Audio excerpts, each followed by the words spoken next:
السلام عليكم كل متابعين القناه، ازاي يا رب تكونوا بخير.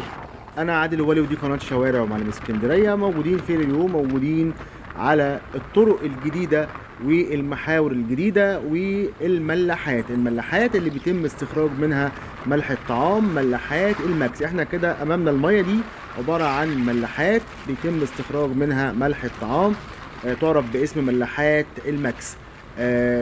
كل المية دي أجزاء من بحيرة مريوط. احنا كده الظهير اللي أمامنا طبعا خلف الأباري، وخلف منطقة الأباري، وخلف منطقة الورديان، وخلف منطقة الماكس ووادي القمر، وصولا إلى منطقة العجمي البطاش. الطرق الموجودة دي الطرق الجديدة الملتحمة مؤخرا بالطريق الدولي الساحلي. الشيء الابيض اللي امامكم ده ملح بيتم استخراجه من الملاحات من هنا ومعالجته، وبعد كده يصبح ملح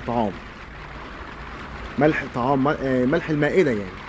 اتمنى لو حضراتكم اول مره تتابعونا تشتركوا في القناه، فعلوا زر الجرس عشان كل جديد اسكندريه يوصل لكم. الاهم ما تنسوش ادعمونا بالاعجاب من اسفل الفيديو.